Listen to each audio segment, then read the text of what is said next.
Ceux qui nous rejoignent maintenant di leen dalal ki nga xamante ni moo di Pape Madiakhaté Sarr pour décortiquer l'actualité sportive de la semaine Pape maa ngi lay nuyu. maa ngi lay fay Sophia am mbégte retrouver également téléspectateurs yi. Le plaisir est toujours partagé Pape alors tey da nga am invité maa ngi ko doon wax justement ci sommaire bi ton invité qui est Ndofène Fall le vice-président de ACS Les Jaraaf et qui sera là dans quelques instants on me signale.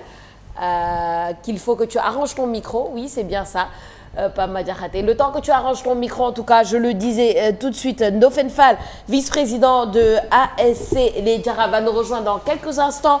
L'ASC Les Jaraaf qui va justement fêter ce week-end, commémorer ses 50 ans d'existence. Plus de 50 ans d'existence, c'est quand même énorme.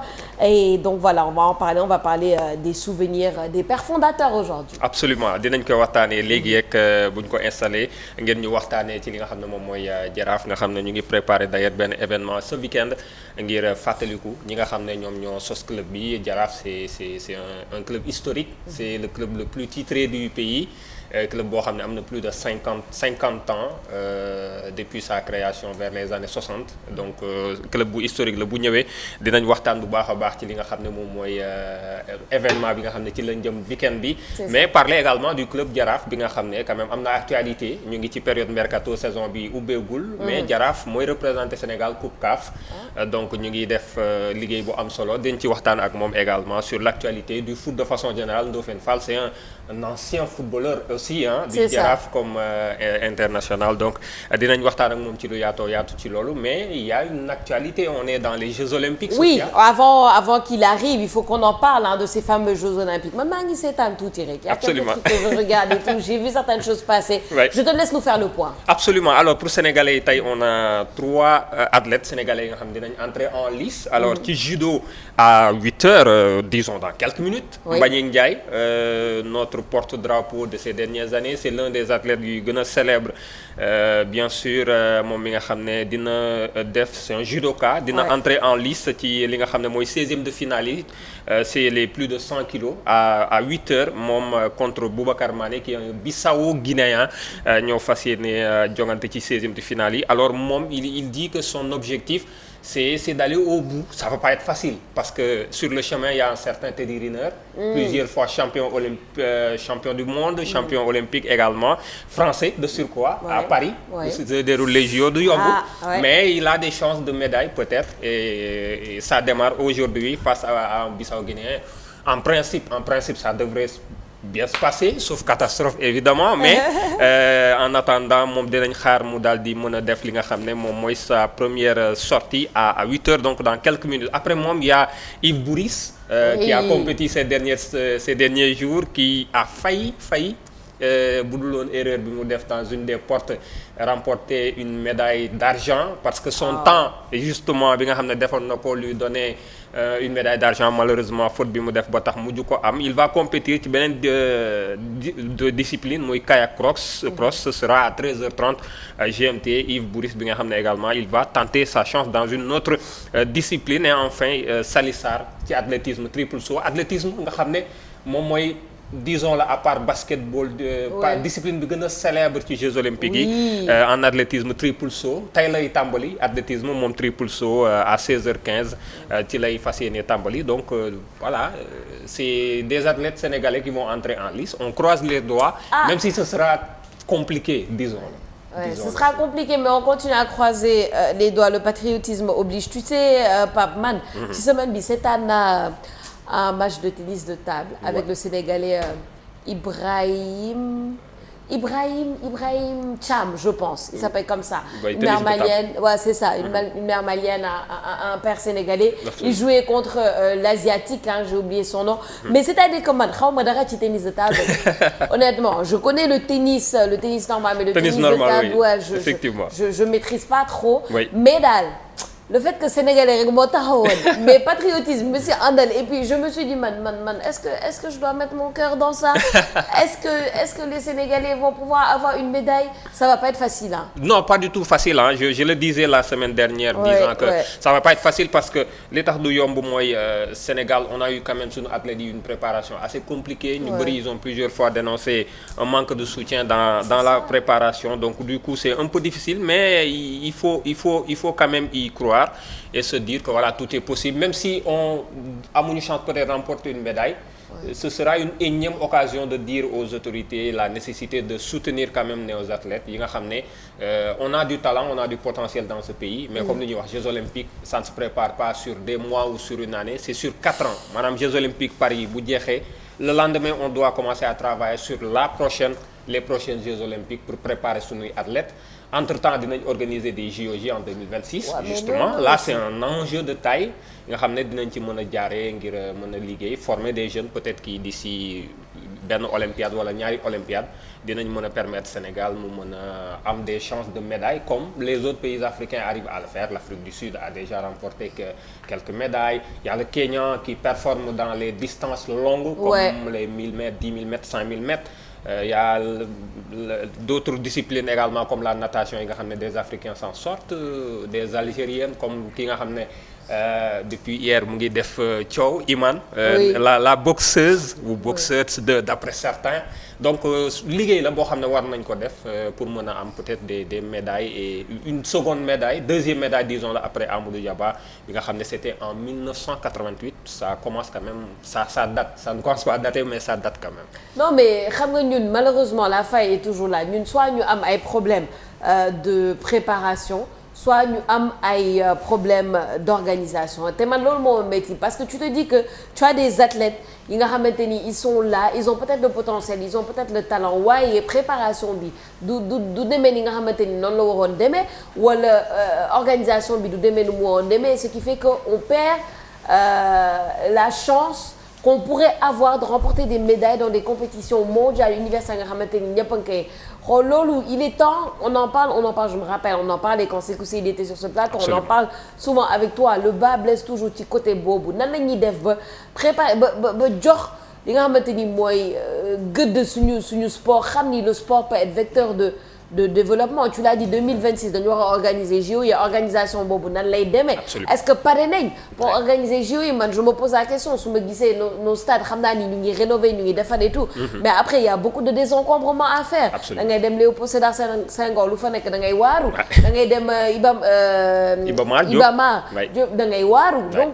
C'est compliqué. C'est très compliqué ah yaa ngi wax préparatif suñ ci toll ça avance mais ça inquiète surtout keroog bi ñu seetaanee la cérémonie d'ouverture bu JOJ à Paris. On s'est dit magnifique.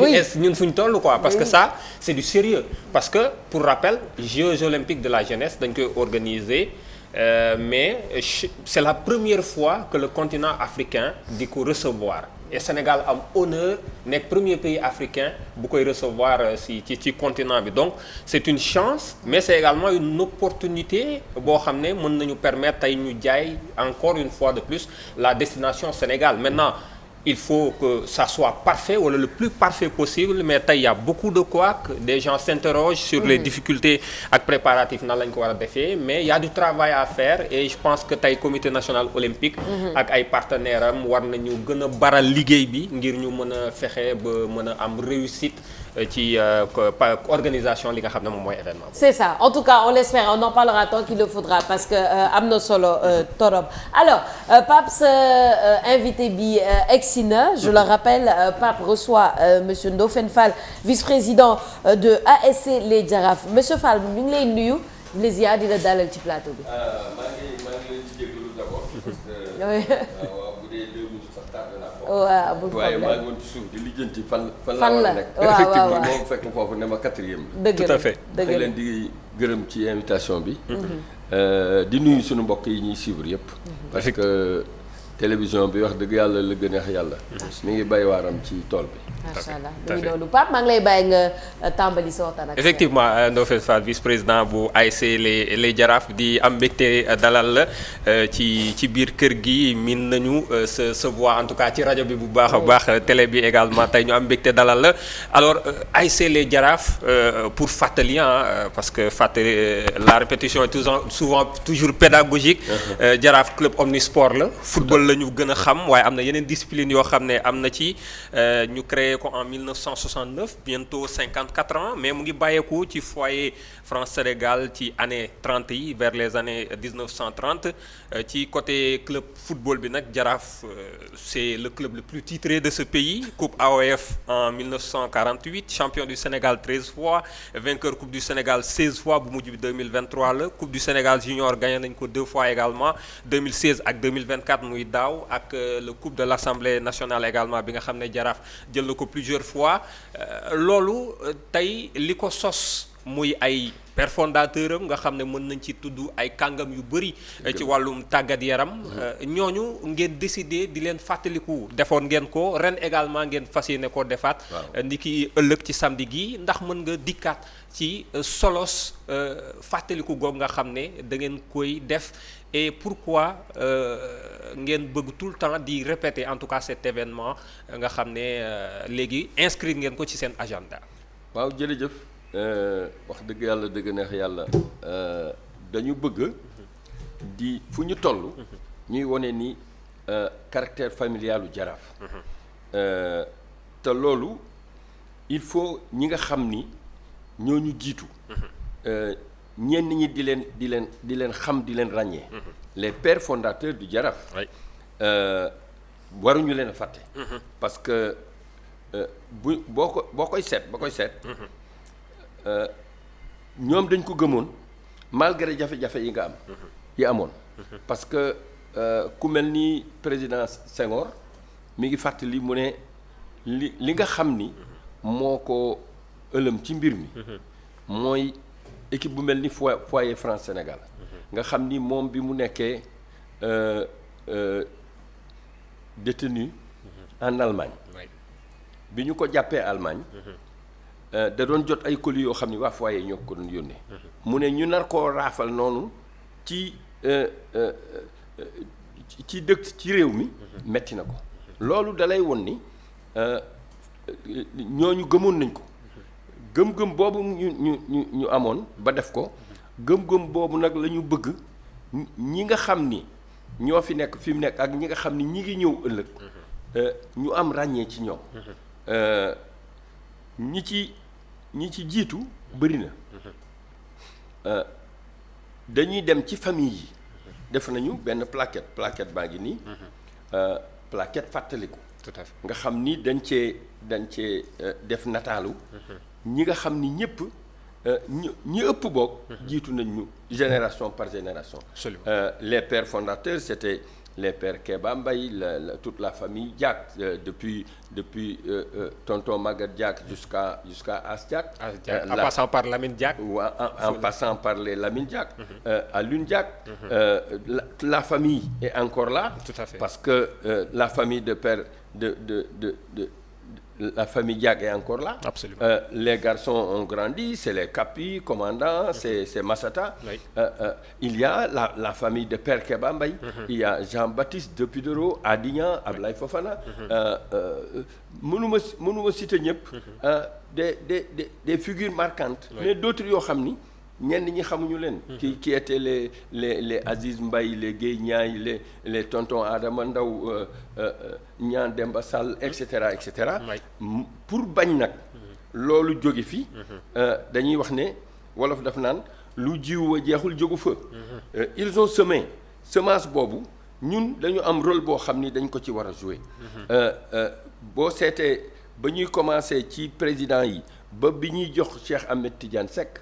président yooyu yëpp wax dëgg yàlla d'ailleurs nataalu bu ñu defee lii yëpp ba pare nataalu Cheikh Tidiane Seck l'actuel président moo nekk ci gannaaw fii mu ne gone yi fi nekk xam nañ ko parce que Cheikh c'est une figure marquante du sport de notre pays ancien international sénégalais entre autres voilà et particulièrement du football sénégalais il a été quand même capitaine de l'équipe nationale du Sénégal pendant un certain nombre d'années bien sûr. Mais génération yooyu la première génération c'est la génération des Louis Camara. Oui.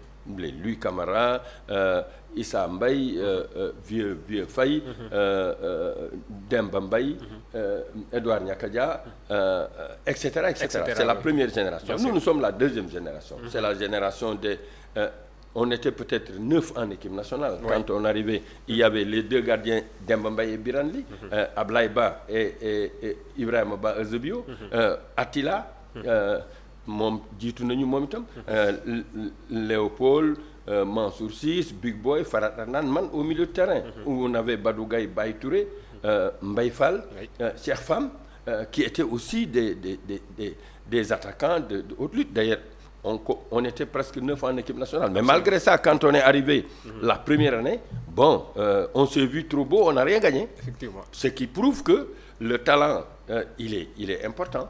Mais il faut travailler. Absolument justement ci loolu gis nañu ne ni nga ko waxee ñëwaat nga ci ñi nga xam ñooy pères fondateurs yi. nga xam ne ñii xam nañ leen ñii xamuñu leen. ngeen di organiser événement bi surtout à chaque fois pour faire se retrouver li nga xam ne moom mooy famille Jaraaf bi nga wax ni nga ko waxee.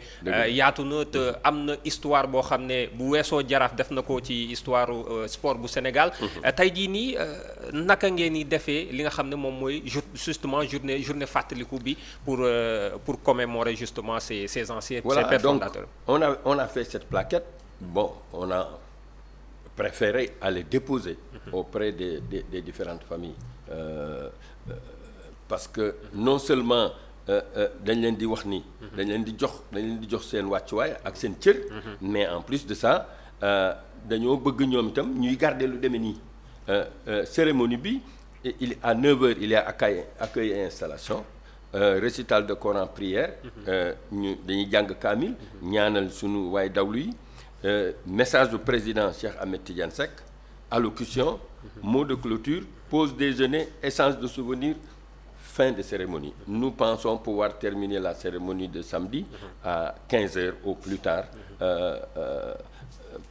Li ci ëpp solo mooy non seulement se retrouver ñaanal leen, mais en plus de ça échanger entre nous. Xale yi gis ñi nga xam ni ñoom ñooy Jaraaf. C'est magnifique ça c'est magnifique, c'est un souvenir inoubliable. Lii moo lay woon ni yàlla day dénkaane. Effectivement yàlla day dénkaane. Tout à fait. am na loo xam ni bu sa jamono tolloo na nga fexe ba rafetal. Absolument. Jusqu'à présent xam nga nit ñi dañuy wax kii, mais ba léegi foo dem dañ lay sargal. Absolument. Parce que on te retrouve jeune, li nga waroon a bay ci sa waar bay nga ko. moo tax ba may wax tous les Jaraafman am na ñoo xam ni peut-être joti wuñu ci ñoom. xoolal léegi stade bi ni mu daan feese. Effectivement. ça c'est. C'était la belle époque. Non mais je pense que. Une belle époque, disons, une des belles époques. Une des belles époques. Et malheureusement le football quand tu arrives. bu ngeen di dugg ci terrain bi. fekk na peut-être on a joué 60 ou 70% du match, 30% ci des ci terrain bi. Et le Sénégal ne l'avait pas compris parce que non seulement on a eu de belles générations, parce que ñi may tudd nii quand on a posé la question à Salif Keita Domingo, qu'est-ce que tu sens toi le meilleur joueur d'Afrique, il a dit le meilleur joueur d'Afrique il s'appelle Matar Niang. Machallah. Et pourtant cette génération aussi n'a rien gagné, à part les Jeux de l'amitié. La génération des Youssou Ndiaye, des Grands Souris, etc. Domingo Mendy de la GIA. À part cette génération, la génération qui a gagné, c'est la génération des Sadio Mané. Parce que je crois qu'en ce moment, le fruit était mûr. Absolument. Parce qu'il y avait une meilleure compréhension de ce que représente le sport. Parce que sport, du yëfu caaxaan. Tout à fait. Et justement, Monsieur Fa, peut-être une dernière question. Malheureusement, temps bi devenu tënk, on aimerait profiter beaucoup de votre expérience. Ci sa expérience yow ak en tant qu'ancien tey jii bu amoon message bi nga xamante ni bëgg nga ko véhiculer, que ce soit à nos nouvelles autorités, que ce soit ñi nga xamante ni ñoo yor organisation suñu, pas seulement le football mais en général suñu sport local. Pour ñu ngi wax ci JO yi juste avant que vous veniez, il y a un manque de préparation de nos athlètes quelque part, il y a un manque d'accompagnement bi nga xamante ni ñu ngi koy journalistes sportifs yi ñu ngi koy wax boobu ba léegi. Lan mooy ce message à nos autorités ak ñu yor organisation suñu sport local pour ñu gën a taxaw au point de vue mondial. pour ñu am des Jaraaf et des grands clubs waaw yi nga xam ne quand même mais xam nga sport dafa toxu. léegi ni ngay jënde cahier di ko jënde livre ngay jënde équipement sportif. xale yi xam nañ ni boo seetee quantité wu sportif yi nga xam ni ñi ngi dem bitim réew. parce que léegi xool benn réussite benn citoyen wu benn gox. aujourd'hui tout le monde sait ce que Sadio est en train de faire à Bambali. Oh oui. Ouais. Qui ne connaît pas Bambali aujourd'hui dans le monde? C'est Et je vais vous raconter une autre anecdote, c'est-à-dire avant la coupe du monde de 2002. Quand les Serena Williams et Venus venaient en Afrique, elles sont allées au Cameroun. Mais après la coupe du monde, elles sont revenues en Afrique, mais c'est au Sénégal. Au Sénégal, effectivement. Elles sont revenues au Sénégal. Je crois que il y a peut-être loo xam ni moo xaw a manqué fi mu ne c'est l'anticipation. C'est-à-dire athlète yëpp laa wax. parce que le footballeur le basketteur handballeur et cetera ñoom ñëpp athlète la ñu. tout à fait. c'est-à-dire il faut nga mën a daw. il faut nga gaaw il faut nga am doole il faut nga am précision et cetera et cetera boo ko seetee ñun ci génération yi avantage bi ñu amoon c'était l'UASI. parce que ki la doon tàggat UASI. c'est un professeur d'éducation physique optionnaire dara optionnaire basket optionnaire handball optionnaire football nga xam ni ki lay tàggat dafay mën d'abord li muy def spécialité am. waaw il est vrai que jamono yooyu am na lu am fi mu nekk loo xam ne amul woon. mooy xale bi day dund ci li nga xam ni moom lay def. c'est-à-dire léegi football dootul c'est pas un jeu. c'est looloo tax ba académie yi bëri na. te ñeneen ñi tam wax dëgg yàlla dëgg neex yàlla. ñi ngi góorgóorlu. boo seetee ñaari tali am na terrain. Casa Sport am na terrain ma ngay tabax académie. Absolument. Jaraaf am na terrain. boo seet li tax Jaraaf ren petite catégorie en cadet ñoo ngi ñu dóor éliminé. ñun ñoo gagné coupe du Sénégal. en junior ñoo am meilleur buteur du championnat du Sénégal. meilleur joueur de la finale. meilleur gardien de but de la finale. loolu li ñu ko mën a may mooy. dañu am tàggatukaay. nga xam ni am nañu jot. waaye bu fekkee da nga yeewu suba. dem louer benn terrain 2 heures de temps. wax dëgg yàlla dëgg neex yàlla doon. absolument te dinaa wax nag. sunu kilifa yi ñu yor. ne bu ñu bëggee. ay champion. dañuy fexe ba environnement bi. lucratif. j'ai bien aimé ce qui s'est passé au concours général. parce que il faut ñu demee noonu. ñu koy wone. di leen sargal. te du ay sargal rek mu yem ci. c'est-à-dire day sargal ba pare mu am lu mu àndal nga xam ni dana am ndëgër laay. bu ko mën a may pour mu dem jàngi continuer. absolument alors une dernière question rek yaa ngi koy wax ci club football bi Sophia boo ma ko may une toute dernière question. justement le Jaraaf daaw moo nekkoon deuxième ci championnat bi derrière Teungueth FC bi représenté Sénégal en Ligue des Champions Jaraaf finalement ñu désigné ko pour mu représenter ñu ci Coupe CAF. Première phase bi c'est dans quelques jours. ce mois-ci ak équipe bu East and Lions FC alors justement Jaraaf mu ngi recruter lan mooy objectif bu Jaraaf damay faral di dégg ñu ne Jaraaf chaque année dafay war di jël mais sur cette coupe CAF là lan mooy ambition wu Jaraaf gis nañ recrutement bi nga xam ne club bi mu ngi koy réaliser. waaw loolu mooy décliner ambition bi. parce que Jaraaf commencé na entraînement bu yàgg. dugg nañu en regroupement. fas yéene il est vrai que am na ay jooyante yoo xam ni war nañ ko def. mooy ñenn ñi seen championnat commencé na. foo ñëwee Sénégal fi mu ne championnat bi yéex naa jeex. moo tax coupe bi yéex naa jeex moo tax at yii yëpp boo ko seetloo dañuy désigner sunu représentants yi. donc nañu jël calendrier bi dëppale ko ak calendrier international benn ñaar loolu ñëpp a ngi koy def il est vrai que fédération mi ngi def tuuti effort. parce que ren jox na ñaari représentants yi ku ne 25 millions. am na benn société nationale du ma tudd turam waaye xam nañ ko. boo xam ni daana accompagner équipe bi. absolument te ñu góorgóorlu ba sunu ñi nga xam ni ñoo gën a xarañ. ci championnat bi wala ci coupe bi. ñu mën leen a téye. parce que nag football du 1 + 1 = 2. c'est-à-dire dafa am loo xam ni bu fa jógee projet bi ci boppam. day nekkaat beneen projet. parce que j'ai l'habitude de dire que boo amee avant-centre bu mel ni Didier Drogba. nga am avant-centre bu mel ni Sadio Mané ni ngay fubale dootul ne benn. parce que Drogba mën nga dóor bal bi ci kaw am na doole ji. am na puissance bi. mën na ko garder boo ko dóoree ci kaw Sadio du ko laal. donc loolu beneen amélioration la.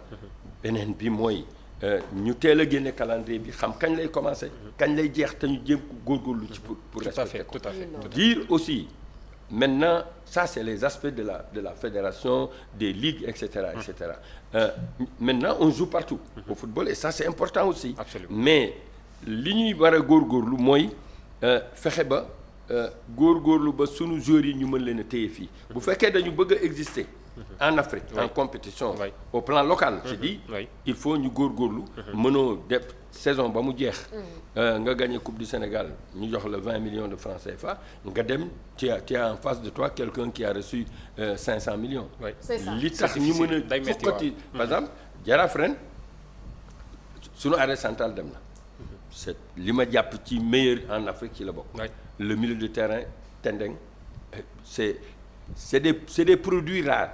moom itam dem na. absolument donc il faut ñu defarwaat. tout à fait defarwaat bi nag mooy seet ci championnat bi. fii ci Sénégal. ak dëkk réew yi ñu wër. tout à fait nu ñuy fexee ba am ci ay ñoo xam ni ñoo leen di suppléer. absolument góorgóorlu nañu ci nag. yaakaar nañu ni ak préparation bi ñu def nii. oui danañu mën a représenter bu baax a baax. tout à fait lii ñu am yaakaar mooy bu ñu jàllee tour bi. dana fekk équipe bi gën a taxaw. absolument parce que compétition.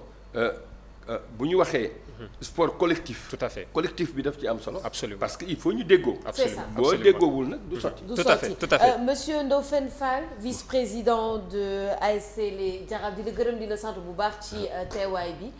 Pape Madiakhaté merci beaucoup à toi. merci beaucoup Sophia di ko jaajëfal bu baax a baax Ndofène Fall vice-président ASC Les Jaraaf ci ni mu ñëwee waxtaan ak ñun di fàttali événement bi suba la. fàttaliku ñi nga xam ñooy père fondateur u Jaraaf yi ca Kër Jaraaf. nga xam ne moom mooy siège bu ASC Les Jaraaf. di wax ne na ñëpp teew bu ko defee ñu mën a daal di fekkee. daal di mën a xamit ndaxte ñi nga xam ne ñooy xamuñu surtout nous les jeunes. ñu gën a xam ñi nga xam ne ñooy figure marquante yi nga xam ne bu weesoo ASC Les Jaraaf am nañ taxawaay bu am solo ci sport bu Sénégal merci beaucoup.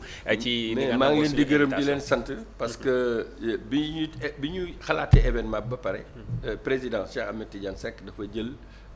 kenn ci sunu mag yi Alioune Diaw ne ko yow yaay coordonnateur bi. absolument ne ma yow yaay président commission bi maa ngi koy gërëm di ko sant. parce que Jaraaf moom laf wu ñu la ci jox bu ñu la joxee kaas ne la yow dee ko raxas góorgóorlul ba nga raxas kaas bi ba mu gën a set. di wax waa Jaraaf yépp nag. ñi ko yëg parce que yaakaar naa ni fi mu ne ñëpp yëg nañ ko. nañu fa ñëw ñu saafonte. xalaataat nag parce que boo seetee plaquette bi. tur yi nekku ci. keroog bi ñu demee réunion de concertation am na sunu li nga wax noonu sunu grand boobu Alioune nee na beneen yoon nañ góorgóorlu ba bind seen tur. absolument am na ay bâche nag yu yaatu yu ñu def. ñoom ñu nekk ci booba. seen tur yaa ngi ci am na solo tout à fait tout à fait merci beaucoup bu baax monsieur Fall merci et à très bientôt merci Pape Madiakhaté et à vendredi prochain inchallah dañuy daal di ànd ak yéen suñu mbokk téléspectateurs yi ci suñu dernière partie matinale Tok Tok Sénégal xibaar yi ci kàllaama wolof c'est dans quelques instants avec Cheikh Hassana Fall juste après cette petite bande annonce